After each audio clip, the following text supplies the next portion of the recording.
Hola, ¿qué tal? Buenas tardes. Como todos los martes a las 18 horas estamos en Saludarte, un programa sobre temas médicos que se ocupa de tu salud. Con nuestras charlas tratamos de que vos te informes y aprendas a cuidarte. Ese es nuestro objetivo. Ayúdanos a cumplirlo. Este programa, como desde hace 5 años, se emite por la 92.5 MHz FM Signos, desde la localidad de Munro, Vicente López, provincia de Buenos Aires, y también a través de la página web www.fmsignos.com.ar. En diferido nos escuchan en Córdoba a través de la 94.1 FM Radio Perfil Jovita, la estación 101.1 de la localidad de Villa Valeria, la 99.3 FM Belén de la localidad de Alejo Ledesma. Nos escuchan también en Catamarca a través de las 89.1 Radio Sof desde la ciudad de Catamarca, y también nos escuchan en la hermosa ciudad de Balcarce a través de Radio Jade Balcarce 93.9. Les damos la bienvenida a todos nuestros oyentes. Soy el doctor Marcelo Bus y ahora tengo el placer de presentar a mi colega, amiga, co-conductora del programa, la doctora Carmen Vázquez Rodríguez. ¿Cómo te va, Carmen? ¿Qué decís? Muy bien, Marcelo, un saludo grande a todos los radioyentes. Vamos a tocar un tema muy importante que tiene que ver con una de las patologías cardíacas más habituales, ¿no? Que son las arritmias cardíacas. Esos problemas que tiene muchísima gente, que puede traer consecuencias a veces muy graves. Pero para esto es que vamos a hacer una entrevista telefónica con el doctor Néstor Galizio, que él pertenece a la Fundación Favaloro, es un especialista en el tema, y con él vamos a charlar sobre de qué se trata y qué consecuencias puede tener y fundamentalmente cómo tratarlas, cómo prevenirlas. Doctor Galizio, ¿me escucha? Sí, ¿qué tal, Marcelo? ¿Cómo te va? Un placer. Tardes. ¿Cómo estás? Acá desde nuestro programa Saludarte, junto con Carmen Vázquez. Muy buenas tardes. Estamos difundiendo un tema sobre salud, ¿viste? Tema sobre prevención. Y esto nos pareció un tema importantísimo, aparte fueron nuestros oyentes los que nos pidieron que tratemos este tema, así que nos parece importante. A ver, Néstor, contame primero qué es una arritmia. Mira, Marcelo, para decir que es una arritmia, que sería cualquier situación anormal al ritmo que nosotros debemos tener en situaciones normales, deberíamos decir dos palabras, que es tener un ritmo normal. Ajá. Es decir, nuestro corazón tiene en la parte superior de la aurícula derecha su propio marcapasos que genera impulsos cada tanto. Sí. Esos impulsos hacen contraer primero a las aurículas, llegan a un nódulo que se llama nódulo auriculoventricular, y de ahí sale muy simplemente por dos ramas para llevar el estímulo eléctrico hacia los ventrículos, de manera que nuestro sistema normal de conducción está diseñado para que se contraigan primero las aurículas, después los ventrículos, y esa línea de estimulación sea de arriba hacia abajo y de la base de los ventrículos hacia la punta. Cualquier situación que ocurra fuera de este ritmo normal le llamamos arritmias. Y nosotros las dividimos en dos grandes grupos. Las arritmias que son lentas, es decir, que van a provocar ritmos lentos, que llamamos bradicardias, claro. Sí. Y las arritmias que van a provocar ritmos muy rápidos y llamamos taquicardia. Es decir, que tenemos un ritmo normal de latidos. Exactamente. Y hay algunas arritmias que disminuyen la frecuencia de esos latidos, producen bradicardia, y otros que aumentan la frecuencia y tenemos ahí la taquicardia. Aclaremos para los oyentes que el corazón básicamente está formado por 4 cavidades, como bien vos dijiste, 2 que son aurículas que están arriba y 2 ventrículos abajo. Por eso se transmite el impulso desde la aurícula hacia los ventrículos. Correcto, y entonces me decías que hay taquicardizantes y bradicardizantes. Para hacerlo simple, las bradicardias son todas aquellas situaciones que provocan ritmos muy lentos. Y los lugares donde esto puede ocurrir es en el nódulo sinusal, que es lo que yo dije, nuestro marcapasos natural. Correcto. Que con el tiempo, generalmente con la edad, se va enlenteciendo por reemplazo por fibras de tipo cicatrizales, y entonces llamamos a eso bradicardia sinusal, pausas sinusales, etcétera. Cuando los ritmos son muy lentos pueden provocar fatiga, mareos, síncope, que es la pérdida de conocimiento, etcétera. En los otros dos lugares donde el estímulo no puede pasar hacia los ventrículos y entonces se provoca un bloqueo, son el nódulo auriculoventricular y las ramas que mencioné antes. Entonces, si un paciente se bloquea, de cada varios latidos auriculares pasan pocos a los ventrículos y lo mismo, puede volver a provocar fatiga, cansancio, esas son las consecuencias de las bradicardias, digamos, ¿no? Claro, para ese tipo de problemas el análisis tiene que ser muy claro, siempre estudiando lo que sería la cardiopatía estructural y después cuidado porque, por ejemplo, un deportista entrenado puede tener un ritmo lento, incluso bloqueos, y eso es fisiológico. Ajá. Tenemos que distinguir lo patológico de lo fisiológico. Lo que es normal, lo fisiológico es normal, entonces. Lo fisiológico es normal. Un atleta súper entrenado, por nuestra fundación han pasado 2 selecciones de fútbol nacional, 2 veces la selección de básquet. Si le haces un electro a uno de estos superdeportistas, vas a encontrar ritmos muy lentos, pero que no le traen ningún problema. Eso le permite después, en el esfuerzo, aumentar la frecuencia cardíaca. Ahora, en personas que no son deportistas, podemos nosotros, simplemente con un electro, con un holter o con un estudio electrofisiológico, que es llevando catéteres al corazón, hacer un diagnóstico de alta precisión. Y estos pacientes se solucionan la mayoría de las veces con el implante de un marcapasos, que hoy en día toda esta tecnología está muy avanzada, con una simple Ahora, pero contame, Néstor, a ver, básicamente de qué se trata un marcapasos.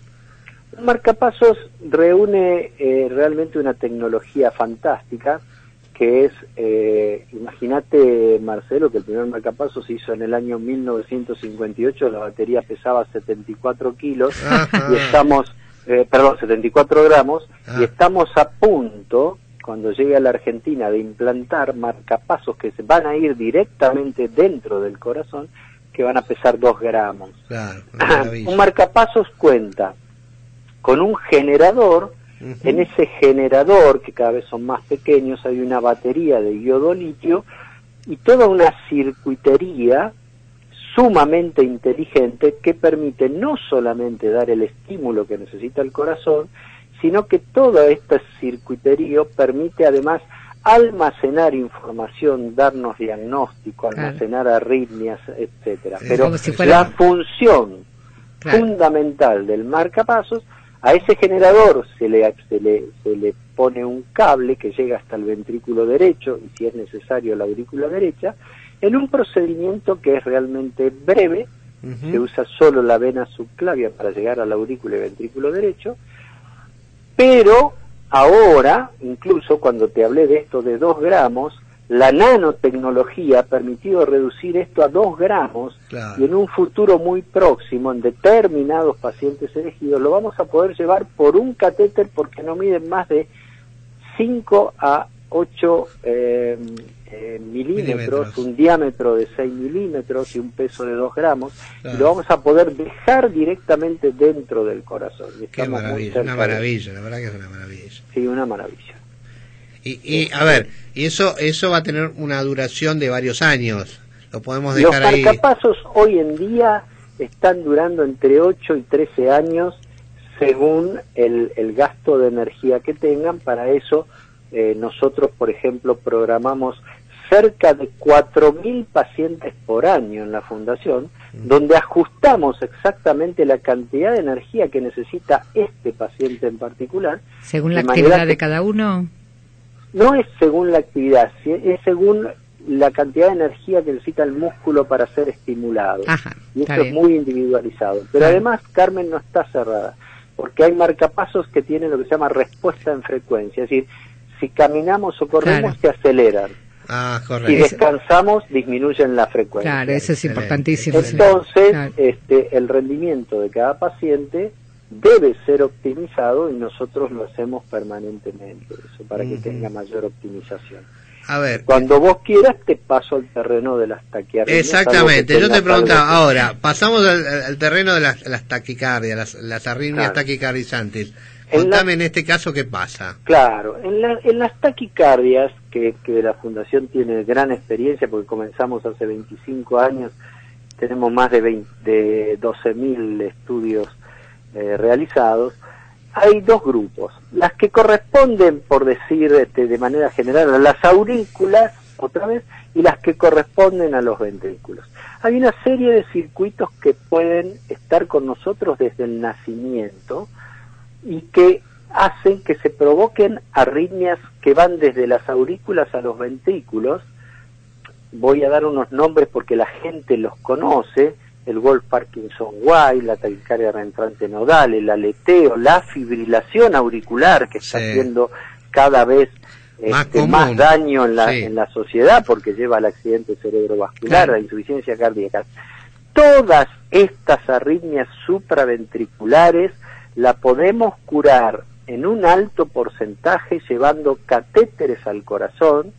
Algunos emiten radiofrecuencia, otros emiten frío, y las primeras que te mencioné, en nuestra institución, como en los mejores centros del mundo, se pueden curar en más de un 95 a 98%, y en el caso de la fibrilación auricular, que necesita abordarse la aurícula izquierda y aislar las venas pulmonares, en un 70-80% en una arritmia que es sumamente compleja, sumamente caótica y sumamente repetitiva. Claro. Entonces, las arritmias supraventriculares, hoy en día, desde hace muchos años, realmente nos da mucho placer tratarlas, porque curamos a una enorme cantidad de gente que viene sufriendo taquicardia tras taquicardia, internaciones, son marginados de los deportes, de los trabajos, del registro de conducir, de la escuela primaria, el ejercicio, de la escuela secundaria.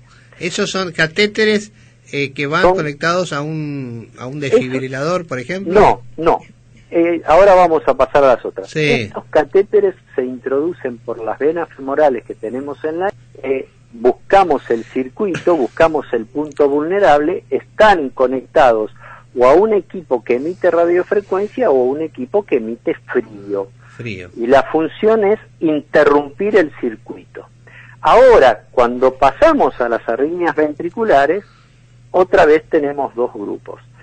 Un grupo de arritmias ventriculares, ahora estamos hablando de taquicardias ventriculares. Cuando una taquicardia se inicia en el ventrículo, está invirtiendo la secuencia de conducción, generalmente al paciente lo hace sentir muy mal. Si es rápida, lo lleva al síncope, y si degenera en fibrilación ventricular, lo lleva a la famosa muerte súbita, que si tenemos 2 minutos la vamos a tratar, porque es la gran preocupación de la gente. Claro. Estas taquicardias ventriculares en corazón sano también las curamos por catéter, también catéter que emite radiofrecuencia. Las vamos a buscar a distintos lugares: tracto de salida al ventrículo derecho, tracto de salida del ventrículo izquierdo, en los anillos mitrales o tricuspidios, que son las válvulas que se comunican, ventrículo derecho, ventrículo izquierdo, con un alto porcentaje de éxito, y le devolvemos al paciente su vida normal. Y por otro lado quedan las malignas, las arritmias que realmente pueden provocar muerte súbita.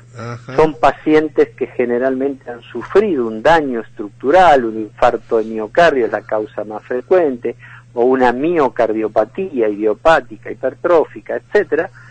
Estas arritmias generalmente son rápidas, degeneran en fibrilación ventricular, ponen en riesgo la vida del paciente. Entonces, en un grupo donde nosotros debemos estratificar el riesgo, ponemos ahora sí, de la misma forma que se implanta un marcapasos, se implanta un cardiodefibrilador, que es un dispositivo un poco más grande, nada más.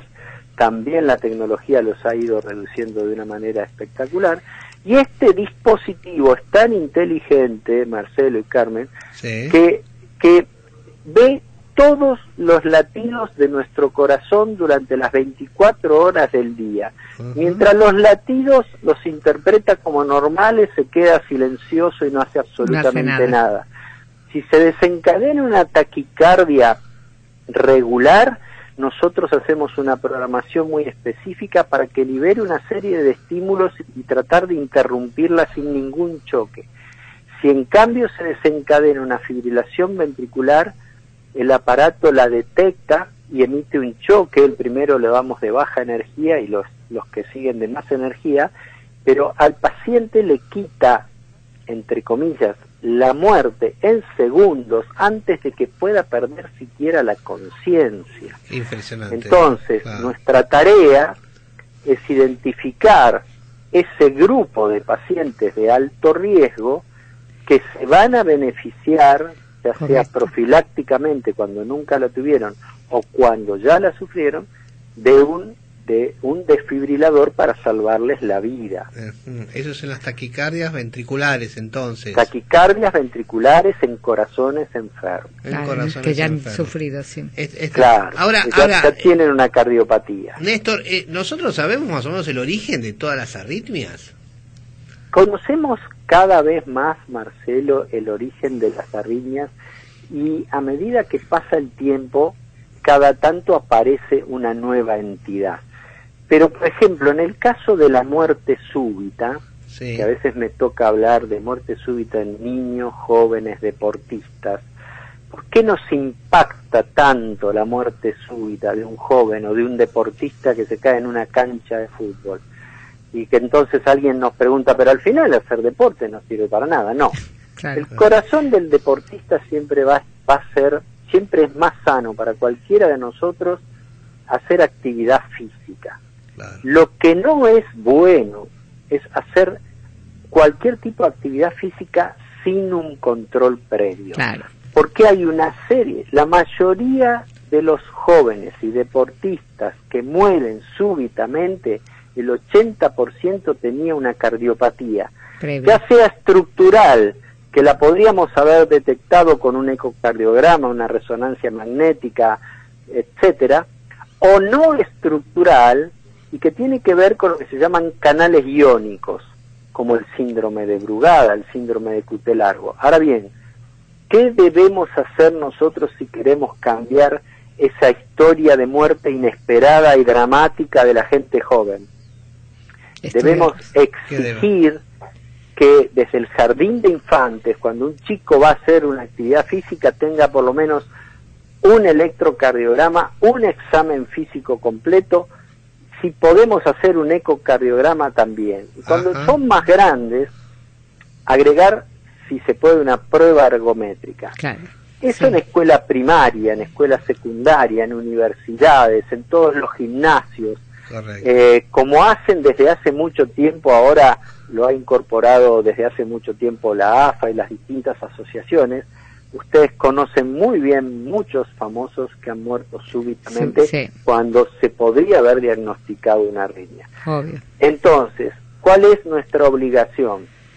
Primero, hacer el examen previo a que cualquier persona, nosotros, yo voy al gimnasio, hago natación, claro, tengo que hacer un ecoestrés, por lo menos, es decir, una ecografía con esfuerzo, por una suerte, vez al año. Por suerte la están haciendo más, ¿no? Últimamente.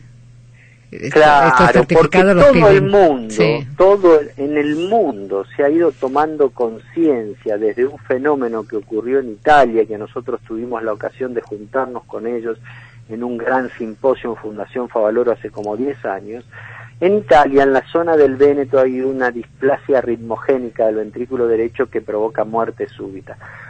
Se estaban muriendo tantos deportistas que el gobierno tomó una decisión, y es pedirle a cada médico que hiciera un examen que era el responsable de ese individuo. Por lo tanto, comenzaron a hacerse los exámenes de una forma mucho más seria. Eso redujo, pero drásticamente, la muerte súbita en deportistas. ¿Qué tenemos que dejar nosotros como mensaje? No importa que veamos a nuestro hijo, a nuestro sobrino sanito y que juega al fútbol, se tiene que hacer un examen cardiovascular antes de hacer actividad física. Eso ya sí lo hablamos en otra ocasión. Una vez que está hecho esto, ¿cuáles son las otras medidas que podemos tomar y no son tan caras ni tan difíciles? Los lugares cardioprotegidos. ¿Qué es un lugar cardioprotegido? Ya hay varias canchas de fútbol que tienen los famosos desfibriladores automáticos, claro, implantables. Exacto, exacto. Se apoya, no hay que saber nada, se apoyan las dos paletas sobre el tórax y el dispositivo actúa como el desfibrilador que antes conté. Claro. Mira cada latido del corazón, en pocos segundos determina si es normal o anormal, y si está frente a una taquicardia o fibrilación ventricular, automáticamente emite un choque que le salva la vida. Claro. Entonces, exámenes previos, lugares cardioprotegidos, ¿y cuál sería la tercera y última? Que solamente tenemos que usar las manos. Yo hace poco participé de Bahía Blanca de una campaña que llamamos Manos que Salvan Vidas. Si los grupos, por ejemplo, docentes, por supuesto médicos, enfermeras, bomberos, y extenderlo a distintos grupos, le enseñamos solamente cómo hacer un masaje cardíaco rápido, ni siquiera necesitamos ventilar al paciente durante unos minutos hasta que llegue un servicio de emergencia dotado. Eso, es decir, Néstor, que nuestras manos pueden salvar vidas. Eso es muy importante, que ha cambiado un poquito el paradigma, porque antes era masaje y respiración boca a boca, eso ya no va más, es solamente masaje ahora. Si se hace un masaje rápido, profundo, que mientras uno lo hace, otro toma el pulso y tiene pulso, estamos manteniendo la circulación, sobre todo por el cerebro, lógicamente, claro, y podemos tener más tiempo hasta que alguien llegue con los dispositivos como para cardiovertir al paciente. Entonces, el mensaje sería, como decía nuestro maestro, René Favaloro vamos a cumplir ahora 50 años que hizo su primer bypass. Sí. Y sin embargo, siendo cirujano y tomando a los pacientes más enfermos para operarlos de cualquier cosa, porque una persona que en cirugía cardiovascular era monumental, ¿saben cuál era la frase que él decía? ¿Cuál? Prevención, prevención, prevención, exactamente. Es decir, que no lleguen a mí, que no lleguen a mí, que cuiden la obesidad, la hipertensión, la diabetes, el colesterol, así hay menos arteriosclerosis, que no se tapen las arterias. Hagamos prevención. Prevención. La nota es excelente. Tu concepto, tu forma de expresarte es muy docente. Te sentiste cómodo, podemos volver a invitarte a charlar con nosotros, porque nos han quedado varios temas ahí en el aire. Te agradezco profundamente. Ustedes tienen que pensar que yo traté de condensar en minutos. Sí, claro, demasiado. 30 exacto. años de estudio y todo lo que hay de arritmia. Pero con todo gusto, si ustedes en algún momento, y tocamos casi todos los temas, quieren hacer hincapié en alguno en particular, por supuesto que la Fundación Favaloro y yo representándolos, por supuesto, con todo gusto lo voy a hacer. La otra cosa que sí no quiero omitir, es la otra frase que decía René Favaloro, y era: reemplacemos el yo por nosotros. Nosotros en la Fundación formamos equipo de trabajo. Electrofisiología no trabaja solo, trabaja con ecocardiografía, imágenes, la gente de insuficiencia cardíaca. Esta es la única manera que podemos ayudar a la gente. Maravilloso. El grupo. La verdad que sí. De ahí el prestigio, ¿no? Entre otras cosas. Néstor Galicio, la verdad, un placer haber conversado con vos. Te vamos a convocar de vuelta seguramente, porque bueno, hay otros temitas ahí que estoy viendo que podemos charlar, pero no nos da el tiempo. Nos gustaría tener 2 horas más para hablar con vos, pero pero conozco el tiempo de radio y televisión. Nos vamos a hacer lo que tienen que saber, Marcelo y Carmen, que cuentan con nosotros para lo que necesiten. Pero muchísimas gracias. Muchas gracias, Néstor, un gran abrazo. Un placer. Un abrazo para ustedes y gracias por convocarme. Por favor.